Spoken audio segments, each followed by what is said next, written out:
আসসালামু আলাইকুম রহমতুল্লাহ। আপনারা সকলে কেমন আছেন? আশা করছি আপনারা অনেক অনেক ভালো রয়েছেন। তো আজকে আমি গিয়েছিলাম আমার কাকার পাটের জমিতে। আপনারা দেখতে পাচ্ছেন আমার পাশে আমার কাকা রয়েছে। উনি কিন্তু সকাল 8টার সময় চলে এসেছে, অনেকগুলো পাট তিনি তুলে নিয়েছেন। এরপর আমিও সেখানে নেমে পড়ি। তারপর পাটের দুই একটা আটি তুলে আমি সেখান থেকে চলে যাই কিছুটা দূরে গোসল করার জন্য। এখন আমরা যে জায়গাটায় রয়েছি এই জায়গাটা আমার কাকার পাটের জমি থেকে কিছুটা দূরে। যেহেতু সেখানকার পানিগুলো নোংরা হয়ে আছে তাই সেখানে আমরা গোসল করিনি, আমরা কিছুটা দূরে চলে এসেছি। বন্যার পানিতে গোসল করতে যে এতটাই মজা লাগছিল, আমরা অনেকক্ষণ ধরে সেখানে গোসল করেছি। আমার সাথে আরও দুই একজন ছিল, তাদেরকে ক্যামেরায় দেখানো হয়নি, কিন্তু তারা আমার চাইতে বেশি এনজয় করছিল। তো আমিও তাদের সাথে কিছুটা এনজয় করি, মজ মাস্তি করি। বেশ গোসল করতে ভালোই লাগছিল।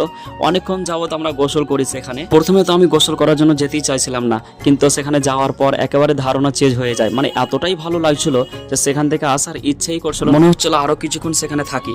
কিন্তু যেহেতু আজানের সময় হয়ে গেছিল তাই আমরা সেখান থেকে ফিরে আসি। তো আজকের ভিডিওটি আপনাদের কাছে কেমন লেগেছে অবশ্যই আপনারা কমেন্টে জানাবেন, আর আমার ভিডিওগুলো দেখতে আপনাদের কেমন লাগে সেটাও জানাবেন। আজকের মতো এখান থেকে আবারও দেখা হচ্ছে পরবর্তী ভিডিওতে।